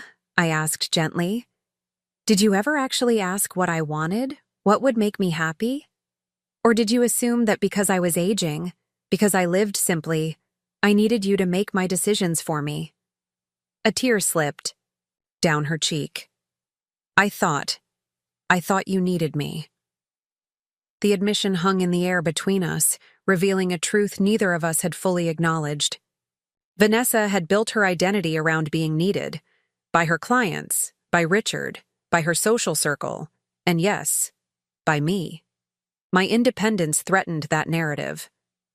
I do need you, I said softly, but not as a caretaker or a decision-maker. I need you as my daughter, as the woman I raised to think independently, and to see people for who they truly are, not what they represent. Vanessa wiped at her tears with the back of her hand, a gesture so reminiscent of her childhood that it made my heart ache. I don't know how to do this, she admitted. I don't know how to be your daughter when everything I thought I knew about you has changed. Nothing important has changed, I countered gently. I'm still the same person who made you cinnamon toast when you were sick, who helped you practice your debate arguments, who cheered at every ballet recital even when you were hopelessly positioned in the back row. The only difference is that now you're seeing parts of me that were always there, just hidden from view. She was quiet for a long moment, looking out at the garden where the last of my guests were beginning to depart. It's not just that, she said finally. It's also... I'm angry, Mom. I'm angry that you kept this from me for so long. Do you know how many nights I lay awake worrying about how you'd manage in retirement? How many arguments Richard and I had about whether we could afford to support you if your health declined? I never asked for your financial support, I reminded her. That's not the point. Her voice rose slightly, drawing curious glances from a few lingering guests. She lowered it again with visible effort. The point is that I worried. I planned. I tried to be responsible, to do the right thing. And all that time you were... What? Testing me? Seeing if I'd measure up to some standard you never bothered to explain? The accusation stung, but there was truth in it I couldn't deny. I had been testing her in a way, waiting to see if she would value me without external markers of success, if the bond between us was strong enough to transcend the social gulf that had widened between us since her marriage. You're right, I acknowledged. It wasn't fair to you. I should have trusted you with the truth. Then why didn't you? The simple question demanded a level of honesty I wasn't sure I was ready to give, but Vanessa deserved nothing less. Because I was afraid, I admitted. Afraid that if I told you about my success, about the money, you'd see me differently. Not as your mother who had sacrificed and struggled to give you opportunities, but as, I don't know, a resource perhaps, a means to an end. That's what you think of me? Hurt flashed across her face. That I'd only value you for your money? Not consciously, no. But look at your reaction when you thought I was struggling, financially. You didn't ask what I wanted. You made decisions for me. You decided I couldn't live independently anymore, that I should sell my home, that I needed to be placed somewhere appropriate. Would you have done that if you'd known I was E.J. Montgomery? She opened her mouth to protest, then closed it again, unable to deny the truth. That's what I was afraid of, I continued softly. That the nature of your concern for me would change based on my financial status. And it seems I was right. That's not fair, she whispered, but without conviction. Perhaps not, but it's honest. I touched her arm gently. Vanessa, I don't say this to hurt you. I say it because I think we have a chance now to build something new between us. Something based on truth and mutual respect rather than obligation and assumptions. She nodded slowly, eyes still swimming with tears. I don't know where to start. How about we start with tonight? Stay a little longer, have a glass of wine with me on the terrace, and tell me about what you're working on at the firm. Not as my caretaker, not as the responsible daughter managing her aging mother, but as Vanessa, the brilliant, complicated woman you've become. A small smile tugged at the corner of her mouth. I think I can do that. We sat together long after. The last guests had departed, sharing a bottle of excellent Bordeaux under the stars. Vanessa spoke about her work as a corporate attorney, her frustrations with office politics, her ambitions for partnership. I listened with genuine interest, asking questions and offering observations that made her look at me with new appreciation. You understand all this, she said, sounding surprised. The business strategy, the legal maneuvering, you actually get it. I laughed. Darling, I've negotiated 6 publishing contracts and 4 film adaptation deals. I've worked with some of the shariest entertainment lawyers in the business. Of course I understand corporate strategy. She shook her head, a rueful smile playing about her lips. I've been underestimating you my entire adult life, haven't I? Probably, I agreed lightly. But then, I let you. That's on me. By the time she left, something had shifted between us. Not healed completely, but beginning to mend. There was a long way to go, years of assumptions and patterns to unravel, but we had made a start. Claire appeared silently as I closed the door behind Vanessa, materializing like a helpful ghost. Would you like me to arrange for the cleaning service to come in the morning, Eleanor? Everything went beautifully tonight. That would be perfect. Thank you. I hesitated, then added, Claire, do you have family nearby? She looked mildly surprised by the personal question. My sister lives about an hour away with her husband and children. My mother is in a retirement community near them. Do you see them often? A small smile touched her lips. Every Sunday. My niece is learning to play chess, and she insists only I'm a worthy opponent. That sounds lovely, I said sincerely. Please feel free to adjust your schedule whenever you need to accommodate family time. That should always take priority. She nodded, a flicker of genuine warmth breaking through her professional demeanor. That's very kind. Will you need anything else this evening? No, thank you. Good night, Claire. After she left, I wandered through the quiet rooms of my new home, still buzzing with the energy of the evening's gathering. Champagne flutes waited to be cleared, flower arrangements remained bright and fresh on every surface, and the subtle scent of good food and expensive perfume lingered in the air. A successful party by any measure. And yet I felt oddly unsatisfied. I had revealed myself to Oak Ridge Heights society, watched people who had previously dismissed me scramble to curry favor, seen the shock and recalibration in eyes that had looked through me for years. I had proven my worth by their standards, wealth, talent, success, and been accepted accordingly. But was that what I truly wanted? To be valued based on external measures rather than who I was as a person? Wasn't that precisely what had troubled me about Vanessa's attitude? That her perception of me had changed based on my financial status rather than any true understanding of my character? I made my way to the third-floor study where my desk stood before the large windows overlooking the valley. Opening my laptop, I began to write. Not a novel this time, but reflections on the evening, on the nature of visibility and invisibility, on the price of being seen only for what you represent rather than who you are. What does it mean to be truly seen? I typed. Not for what you have achieved or accumulated, but for your essential self. Your thoughts, your values, your capacity for both joy and suffering? Is it possible, in a world that constantly reduces us to external metrics, to be recognized for the ineffable qualities that make us who we really are? I wrote until dawn, exploring questions I had never had the luxury to consider during years of single motherhood and financial struggle.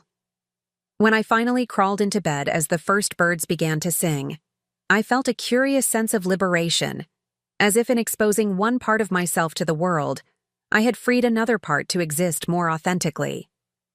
The days following the party brought a deluge of social invitations, interview requests from local media, and even a call from my publisher suggesting a long-overdue promotional tour for my latest novel. I fielded these with Claire's help, accepting some invitations and politely declining others, gradually establishing boundaries that would protect both my privacy and my newly public identity. Vanessa called twice that week, first to thank me for the evening and later to invite me to dinner at her home. Both conversations were tentative but warm, suggesting a willingness to rebuild our relationship on new terms. What I didn't expect was the note that arrived 4 days after the party, hand-delivered in a cream envelope bearing a familiar monogram. Inside, on heavy cardstock, was a message written in elegant, slightly shaky penmanship. Dear Eleanor, I hope you will forgive an old woman's presumption in writing to you directly. My daughter Eliza forwarded articles about your housewarming party, and I was delighted to learn that it is you, dear lady, who has taken possession of my beloved home. The roses, especially, were my pride and joy for over 40 years, and knowing they are now in the hands of someone who appreciates their beauty brings me more comfort than I can express. If you would be so kind, I wonder if you might consider allowing me to visit when I return to town next month. I would dearly love to see how the garden has fared and perhaps share some of its history with its new caretaker. With warmest regards, Elizabeth Palmer. I read the note twice, touched by its graciousness and the connection it offered to the home's previous owner. I immediately wrote back, assuring Mrs. Palmer that she would be most welcome any time she wished to visit. 3 weeks later, Claire announced that a car had arrived at the gate.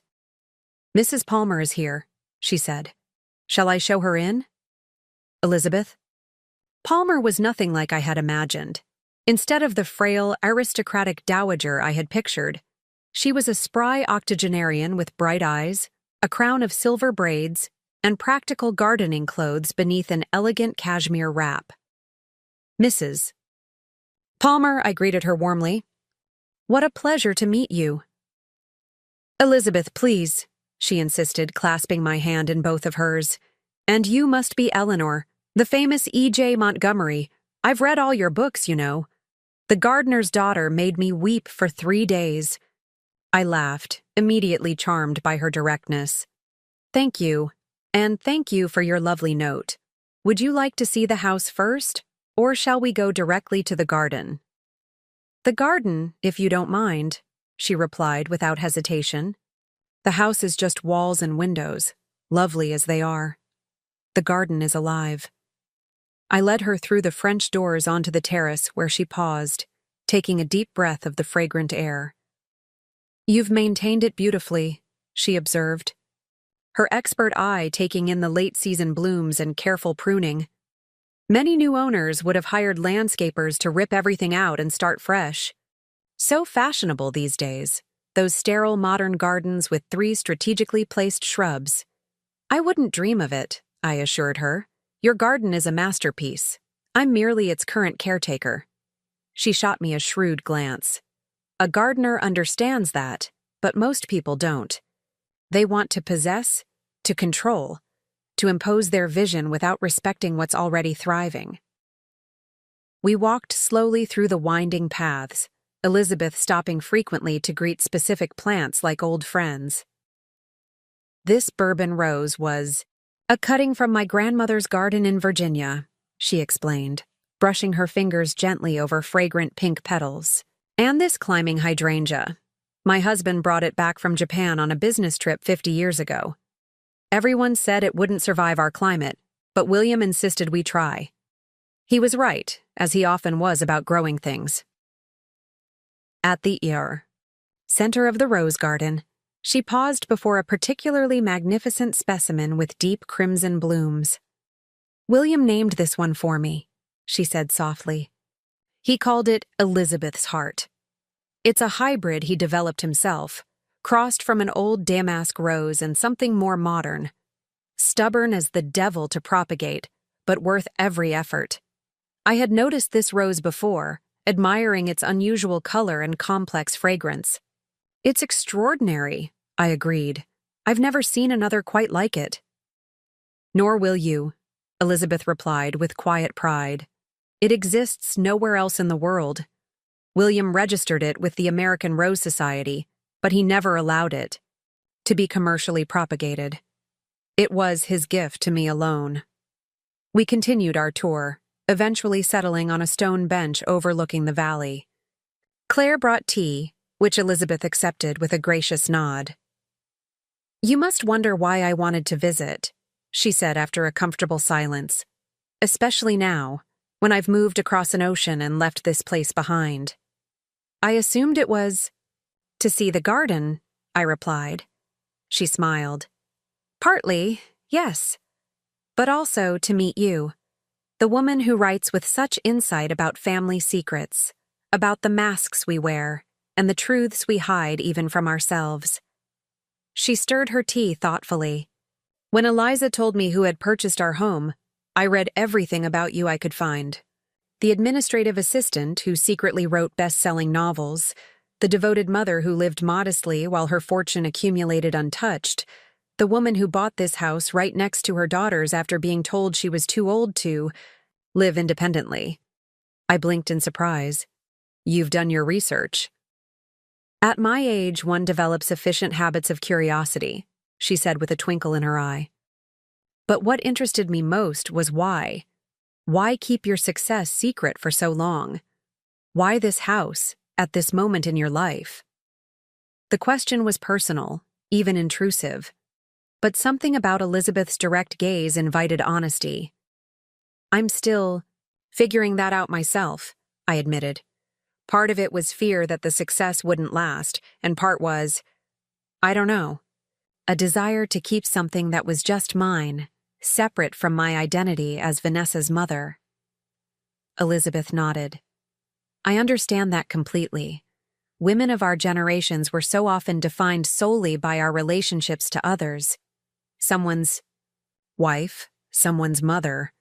Finding space to be ourselves, to nurture the parts of our identity that exist independently of those roles, could be remarkably difficult. Exactly, I agreed, surprised and touched by her understanding.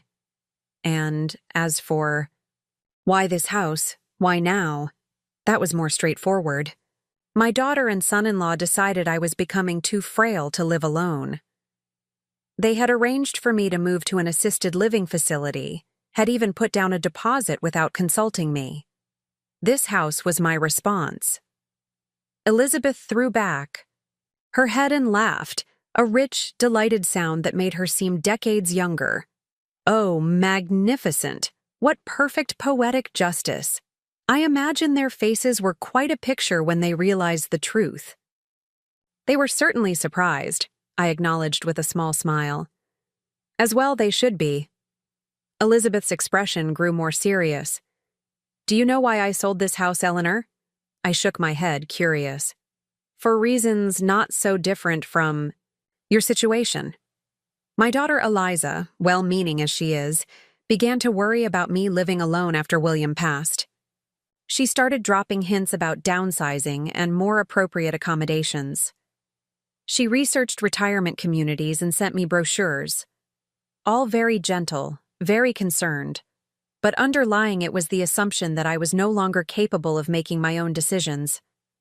She sipped her tea, her gaze distant with memory. I could have stayed and fought, insisted on my independence.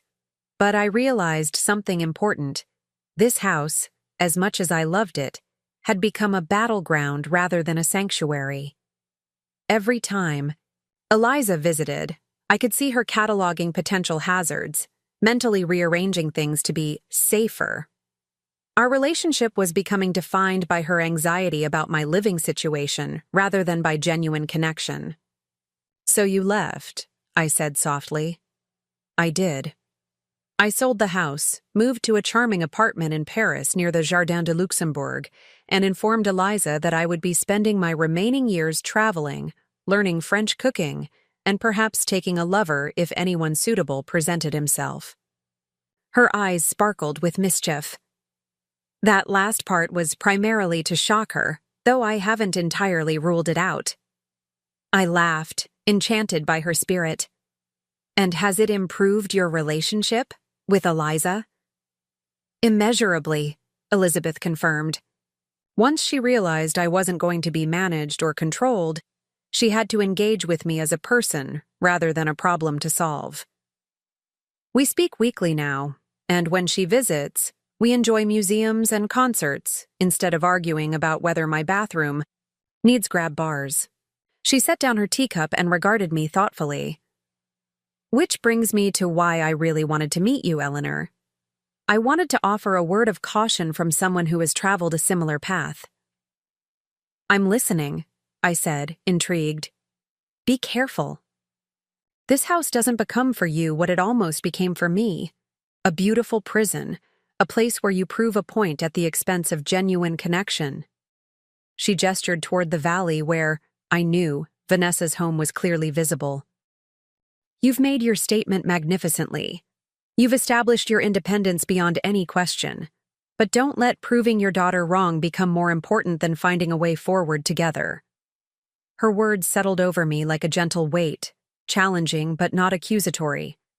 "That's remarkably insightful," I acknowledged. "The benefit of decades," Elizabeth said with a smile. "We make so many mistakes we can't help but learn something eventually."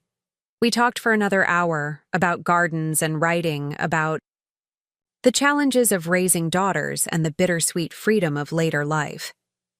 When she finally rose to leave, I found myself reluctant to end our conversation. "You must come again," I said sincerely. "Perhaps when the spring blooms begin."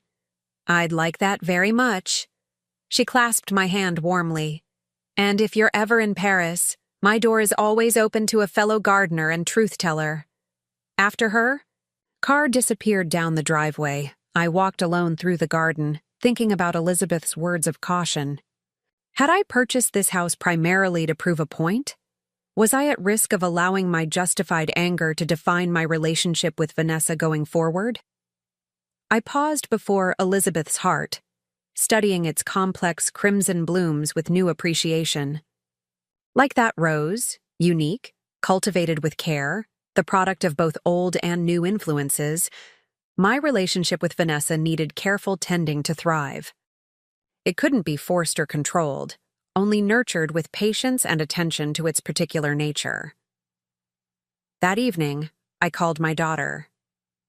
"Are you free for lunch tomorrow?" I asked when she answered. "I thought we might try that new bistro." "You mentioned."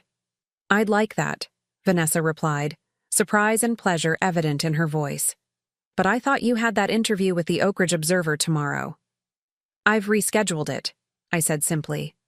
"Some things are more important." The bistro Vanessa had suggested was a charming space with brick walls, abundant greenery, and tables spaced far enough apart for private conversation. We were seated in a quiet corner near windows overlooking a small courtyard garden. "This is lovely," I commented after we'd ordered. "How did you discover it?" "One of the partners at the firm mentioned it," Vanessa replied. "Richard and I came for dinner last month." She hesitated, then added, "Actually, Mom, there's something I wanted to tell you." Something in her tone made me pay closer attention. What is it, dear? She took a deep breath, a smile breaking across her face. I'm pregnant. About 10 weeks along. We had the first ultrasound yesterday. Joy surged through me, bright and unexpected. Oh, Vanessa, that's wonderful news. We weren't going to tell anyone yet, she continued. But after our conversation at the party, I realized I don't want to keep things from you anymore, even good things. The simple statement carried a weight beyond its words. An acknowledgement of the secrets we'd both kept, the walls we'd constructed between us. Thank you for telling me, I said, reaching across the table to squeeze her hand. I'm so happy for you and Richard. There's more, she admitted, a flicker of nervousness crossing her features. Part of why we were so insistent about Sunset Meadows, about making sure you were settled. We were worried about having enough support when the baby comes. Both our careers are demanding, and Richard's parents travel so much. We thought, if you were nearby in a structured environment. Understanding dawned. You wanted me available for childcare. She nodded, looking embarrassed. Not full-time or anything, but yes, we hoped you might help occasionally. It was selfish, I see that now, making plans for your life to accommodate our needs without even discussing it with you. It wasn't entirely selfish, I countered gently. Wanting your child to have a relationship with their grandmother is natural. But Vanessa, you could have simply asked if I'd be willing to help after the baby comes. You didn't need to engineer my entire living situation. I know that now, she acknowledged, and I'm sorry, truly. I studied my daughter's face, the same heart-shaped features I'd gazed at in wonder when she was born, now matured into a woman's countenance. Soon she would experience that same wonder with her own child, beginning the complex journey of motherhood that would transform her in ways she couldn't yet imagine. I would love to be part of your child's life, I said sincerely. But on terms we agree to together, as adults with mutual respect for each other's boundaries and needs. Not as a default babysitter or an obligation, but as a grandmother who chooses to be present. Relief and gratitude washed across her face. That's exactly what I want too. We spent the remainder of lunch discussing her pregnancy, her hopes and fears about motherhood, the changes she and Richard were already considering for their home and careers.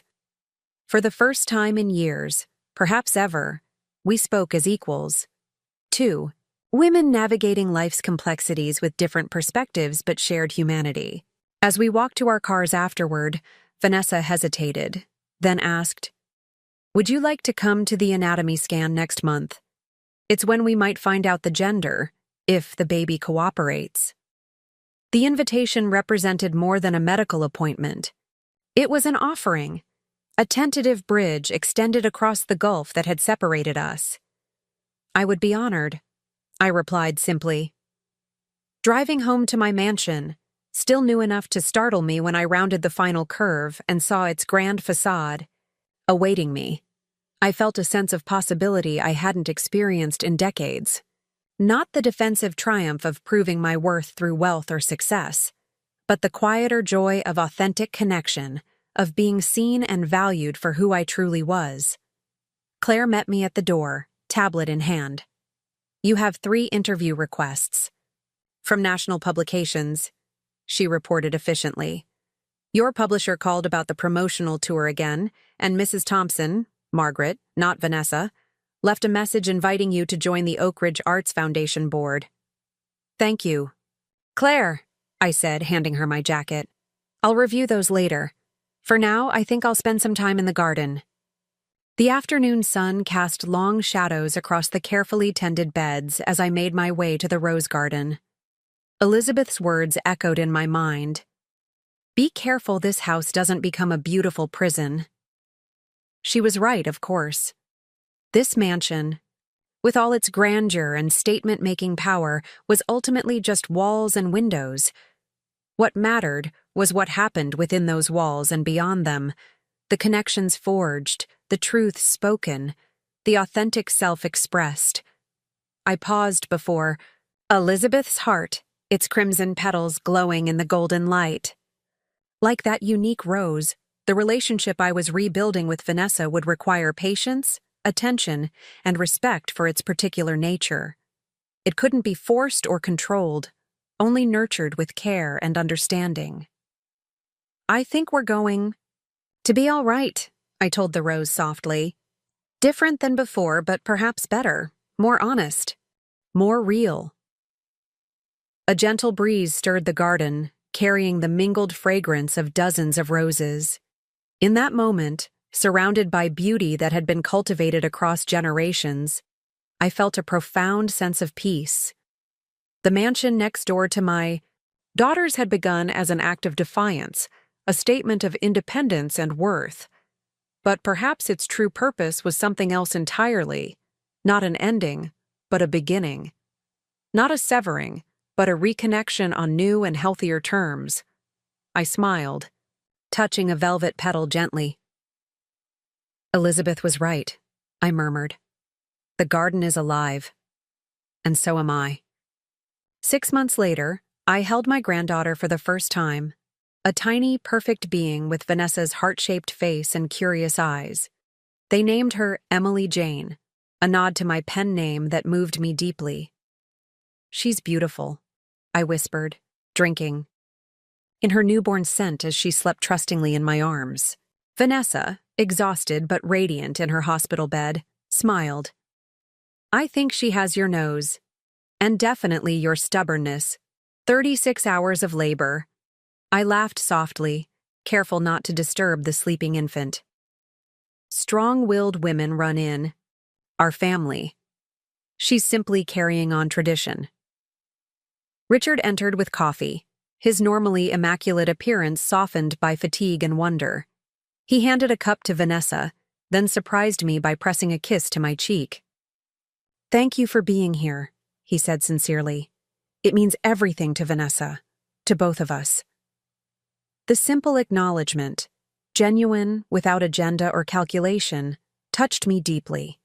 Perhaps this tiny new life was already working magic, breaking down old barriers, creating new possibilities for connection. When I finally returned home that evening, Claire was waiting with a light meal and a bottle of champagne. Congratulations, grandmother, she said warmly, her usual professional reserve softened by the occasion. I took the liberty of preparing a small celebration. How thoughtful, I replied, genuinely touched by her consideration. Would you join me? It seems a shame to celebrate alone. We sat on the terrace as twilight descended, sharing champagne and quiet conversation while the garden settled into evening rhythms around us. Claire, usually so reserved about her personal life, spoke about her own grandmother, a formidable woman who had taught her everything from chess to car maintenance. She never treated me like a child, even when I was one, Claire recalled fondly. She spoke to me like my thoughts mattered, like my opinions had value. I think that's why I became who I am, because she saw me as a complete person from the very beginning. That's a precious gift, I agreed, thinking of the sleeping infant I'd left at the hospital. To be truly seen, not for what others expect or need you to be, but for your essential self. It is, Claire confirmed. And rare.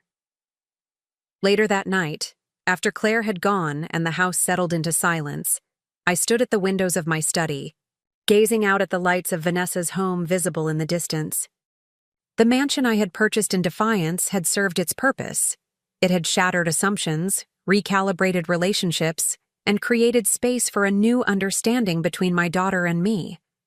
But the true transformation had nothing to do with square footage or property values. It lay in the quiet revolution of being fully seen and acknowledged, of establishing boundaries while maintaining connection, of claiming my own identity without severing the bonds that mattered most. I turned from the window to my desk, where a new novel was taking shape on my laptop. A story about 3 generations of women navigating the complex terrain of love, power, and identity. Writing had always been my sanctuary, my means of making sense of the world. Now it felt like something more.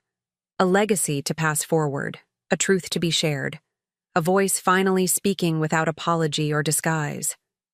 Emily Jane would grow up knowing her grandmother not as a diminished figure relegated to the margins of family life, but as a woman of accomplishment and complexity, a person with her own story to tell. She would learn, I hoped, that worth isn't determined by external validation but by living authentically, that power comes not from controlling others, but from knowing oneself, and that love, real love, allows us to be exactly who we are. As I began to write, words flowing freely in the quiet night, I felt profound gratitude for the journey that had brought me here. Not just to this beautiful house, but to this moment of clarity and purpose. My daughter had said I was too old to live alone, so I had purchased the mansion next door to hers. But what I had really bought was something far more valuable than real estate: the freedom to define myself, the courage to speak my truth, and the wisdom to recognize that true independence includes the choice to remain connected on one's own terms. As Emily Jane celebrated her first birthday in the garden of my mansion, surrounded by roses in full bloom, I marveled at how much had changed in the 18 months since I'd purchased this property. What had begun as an act of defiance, AI's dramatic statement to my daughter that I was neither incapable nor diminished by age, had evolved into something far more meaningful than I could have imagined. The garden buzzed with activity. Vanessa and Richard moved among the guests. Emily balanced on Richard's hip as he proudly introduced her to colleagues and friends. Margaret Thompson, elegant as always but with a new confidence in her bearing, engaged in animated conversation with Elizabeth Palmer, who had flown in from Paris especially for the occasion. Claire supervised the catering staff with her usual quiet efficiency, occasionally catching my eye with a small smile of shared satisfaction.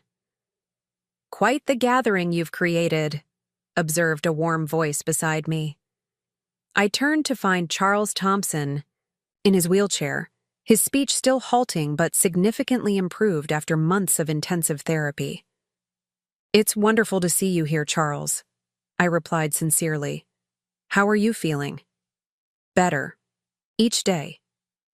He gestured toward Margaret, with his good hand. "She's different now. Stronger." I followed his gaze to where his wife stood, animated and engaged as she described the Arts Foundation's new community programs to an attentive Elizabeth. "She always had that strength," I said. "She just needed the opportunity to recognize it herself." Charles nodded, a knowing look in his eyes. "Like you, hidden, depths." The simple observation touched me deeply. Charles Thompson, once the embodiment of privilege and corporate power, had experienced his own radical transformation through vulnerability and dependence.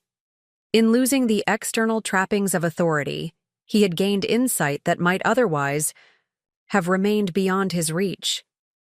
"We're all more than we appear on the surface," I agreed. He smiled slightly, then gestured toward Emily, who was now toddling unsteadily through the garden under Vanessa's watchful eye. "She'll know the real you from the start." "That's my hope," I said softly. As if sensing our attention, Emily turned and spotted me across the lawn. Her face lit with recognition, and she began making her determined way toward us, arms outstretched, babbling excitedly. "I think she's requesting her grandmother," Charles observed with amusement. I stepped forward to meet my granddaughter, scooping her into my arms as she reached me. "Hello, my sweet girl," I murmured, breathing in her baby scent. "Are you enjoying your party?" Emily patted my face with sticky fingers, a stream of nearly words punctuated by the occasional recognizable gamma flowing from her lips. In her eyes, bright with intelligence and curiosity, I saw no awareness of the complex adult dynamics that had once defined my relationship with her mother. No sense that her grandmother had ever been anyone other than exactly who I presented myself to be: Eleanor Bennett, author, homeowner, woman of independent means and mind. Vanessa joined us, slightly breathless from following her active daughter. "She's been looking for you everywhere," she said. "I think she's ready for her story." It had become our tradition. Whenever Emily visited, I would read to her from custom-made picture books featuring a silver-haired grandmother and curious little girl having adventures together. The stories were simple but engaging, perfect for a developing mind, and Emily had come to associate my voice with these special moments of connection. "Story time it is," I agreed, carrying Emily toward the gazebo where cushions had been arranged, in anticipation of this moment. Vanessa followed, and to my surprise, so did several other guests, Margaret and Elizabeth, Claire with a tray of refreshments, even Charles, wheeled over by one of his caregivers. "We're all curious about your storytelling skills," Elizabeth explained with a twinkle in her eye. The famous E.J. Montgomery, reading an exclusive tale for her smallest fan. I laughed, settling Emily on my lap as the others arranged themselves around us. "This is rather different from my usual writing," I warned. "No mysterious deaths or complicated plot twists." "Just what we need," Margaret declared. "Some straightforward happiness for a change." As I began to read, Emily nestled against me, her small body warm and trusting. The story was simple: grandmother and granddaughter planting a garden together, watching it grow, sharing the blooms with friends. But in its gentle narrative lay truths about patience, nurturing, and the joy of shared experience. Looking up occasionally from the pages, I caught Vanessa's eye and saw something there that melted the last lingering frost between us. Genuine appreciation, not just for what I provided as a grandmother, but for who I was as a person. The woman, who had once suggested I was too frail to live independently, now recognized my strength, my autonomy, my continuing capacity for growth and contribution. When the story ended, Emily clapped delightedly and demanded, "Again, Gamma! Again!" But the party beckoned, and Vanessa gently redirected her daughter's attention to the cake waiting to be cut. As guests drifted back toward the main garden, Elizabeth lingered beside me in the gazebo. "You've created something remarkable here, Eleanor," she observed. "Not just a beautiful home, but a center of connection across generations. It's exactly what this garden deserves." "I have you to thank for that," I replied. "Your advice about not letting the house become a beautiful prison changed my perspective entirely." She waved away my gratitude. "You would have found your way there eventually. You're too wise not to have recognized that independence without connection is its own kind of confinement." Her words resonated deeply. In the month since purchasing the mansion, I had indeed discovered that true freedom wasn't about isolation or self-sufficiency, but about the ability to connect authentically while maintaining healthy boundaries. The physical distance between my home and Vanessa's, close enough for regular contact but separate enough for privacy, had created space for a new kind of relationship to develop, one based on mutual respect rather than obligation or dependency. "Will you stay longer this visit?" I asked Elizabeth. "The garden will be at its peak for another week at least." "I've actually been considering a more permanent return," she replied thoughtfully. "Paris has been marvelous for reinvention, but I find myself missing certain aspects of life here. This garden, of course, but also the sense of community I'm watching rebuild around you." "You'd be welcomed back with open arms," I assured her. "Especially by me. It would be wonderful to have a friend nearby who understands the journey I've been on." Elizabeth smiled. "And what a journey it's been. From invisible administrative assistant to celebrated author and community pillar in the space of 18 months. "Not quite," I corrected gently. "I was always the same person, with the same capabilities, the same intellect, the same creative spirit. What changed wasn't me, but how others perceived me, and perhaps how willing I became to be fully seen." "The most powerful transformation of all," Elizabeth agreed. We rejoined the party as Emily prepared to blow out the single candle on her birthday cake, aided enthusiastically by her parents. Watching the three of them together, Vanessa with Richard's supportive arm around her waist, both beaming as their daughter experienced this milestone. I felt a profound sense of completion, of cycles properly fulfilled. I had raised Vanessa alone, sacrificing my own needs and desires to ensure she had opportunities I'd never enjoyed. She had built upon that foundation, creating a life of material comfort and professional success beyond what I could have provided. And now Emily would begin her journey with advantages both material and emotional, not just financial security, but the rich resource of extended family who recognized one another's true worth. "Penny for your thoughts," Margaret said quietly, appearing beside me with 2 glasses of champagne. She handed one to me. "I was just reflecting on how far we've all come," I replied, accepting the glass with a nod of thanks. "Indeed." She gazed thoughtfully at the family tableau before us. If someone had told me 2 years ago that I'd be celebrating my granddaughter's birthday in E.J. Montgomery's garden, while my husband navigated life in a wheelchair and I ran a community arts program.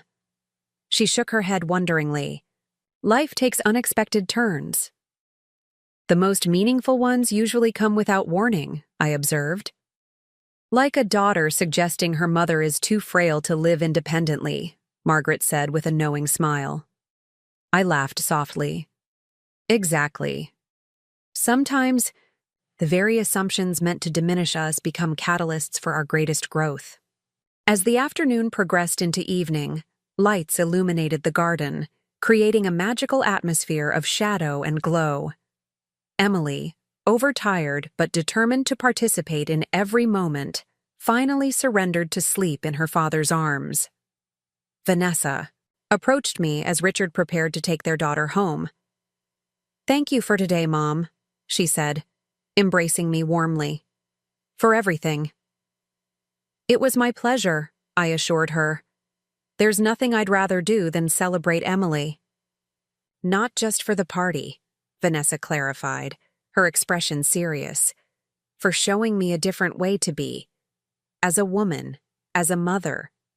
For proving that we don't have to diminish ourselves to care for others, that independence and connection can coexist." The acknowledgement touched me deeply. After decades of defining myself primarily through motherhood, to be recognized for the broader example I'd set felt like a profound validation. "We all find our way eventually," I said gently. "I'm just grateful we found our way back to each other." After the last guests departed and Claire supervised the final cleanup, I wandered through my garden alone, savoring the quiet beauty of roses silvered by moonlight. The mansion rose behind me, windows glowing with warmth, no longer a statement of defiance but a true home, a place of both independence and connection. My daughter had said I was too old to live alone, so I purchased the mansion next door to hers. But what I had really acquired wasn't measured in square footage or property values. It was the freedom to define myself beyond others' perceptions, to establish boundaries that protected without isolating, to offer love from a position of strength rather than obligation. Emily would grow up knowing her grandmother not as a diminished figure dependent on others' care, but as a woman of accomplishment and complexity. Someone who had discovered, at 63, that it's never too late to reclaim your narrative, to insist on being fully seen. As I turned toward the house, I noticed a light still burning in my third-floor study where my current manuscript awaited completion. Tomorrow I would return to it, a novel about 3 generations of women navigating the complex terrain of identity, power, and love. Writing had always been my sanctuary, my means of making sense of the world. Now it felt like something more. A legacy to pass forward, a truth to be shared, a voice finally speaking without apology or disguise. Inside, I paused in the grand foyer, remembering the first time I'd stood there after receiving the keys, how alien the space had felt, how much a performance rather than a home. Now every corner held memories.